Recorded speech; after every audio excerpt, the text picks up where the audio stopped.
Anfield က10စုနှစ်ကြာဂျိမ်းစာဇိုးကိုခြေဖြတ်နိုင်ခဲ့တဲ့ United ရဲ့နိုင်ပွဲ All-in-one Sport ကနေပြန်လည်ပြီးတော့ကျေးဇူးလိုက်ပါရီ Manchester United ကတော့ Premier League ပွဲစဉ်ရှစ်ဖြစ် Liverpool တင်ကိုအဝေးကွင်းဖြစ်တဲ့ Anfield မှာတွားရောက်ရှင်ပြိုင်ကစားခဲ့ပြီးတော့ငကိုတကူဆိုရရလဲနဲ့နိုင်ပိုင်းနိုင်ခဲ့တာဖြစ်ပါရီ Anfield ဆိုတာကပြိုင်ဘက်တွေအတွက်ဘယ်လောက်ထိတောင်မှခက်ခဲတဲ့ကွင်းလဲဆိုတာကိုရှင်းပြနေစရာတော့လိုပဲမထင်ပါဘူး United ဆိုရင် Anfield မှာမနိုင်တာ10စုနှစ်တစ်ခုလောက်ကိုရှိနေပါပြီဒီနိုင်ပွဲက United အတွက်ရောပရိသတ်တွေအတွက်ချုံမြင်စေခဲ့တယ်လို့လာမယ့်ပွဲတွေအတွက်ယုံကြည်မှုဘိုင်းမှာလည်းပို့ပြီးတော့တိုးလာစေခဲ့တာဖြစ်ပါရီ United ကတော့ပွဲစား10မိနစ်ကျော်မှာပဲအာမရဲ့အကွက်မြင့်မြင့်ထိုးပေးမှုကနေတဆင့်အမှုကလလပပပြေးထွက်ပြီးဥဆောင်ကိုသွင်းယူနိုင်ခဲ့တာဖြစ်ပါရီ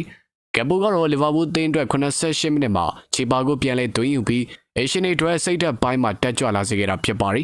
United တင်းအနေနဲ့ POPA ဖြစ်ခဲ့ရပြီးတော့ရှုံးမိတော့မှထင်ခဲ့ရတာပါအဲ့ဒီအချိန်မှာပဲ Bruno Fernandes ရဲ့ဖြတ်တင်ပေးပို့မှုကနေတဆင့်မကွာယာကခေါင်းတိုက်ပြီးတော့ဖုတ်တန်နိုင်ကိုသွင်းယူသွားနိုင်ခဲ့တာဖြစ်ပါရခင်ဗျာ United အနေနဲ့ဒီဒိန်းလုံးစူးစမ်းခဲ့တယ်လို့ Amory ရဲ့နီးဗျူဟာတွေကလည်းအလုပ်ဖြစ်ခဲ့တယ်လို့ပဲပြောရမှာဖြစ်ပါရီပုံစံကောင်းပြသခဲ့တဲ့ဂိုသမာလမ်မတ်စ်ကိုလည်းချီးကျူးသွားရမှာဖြစ်ပါရီ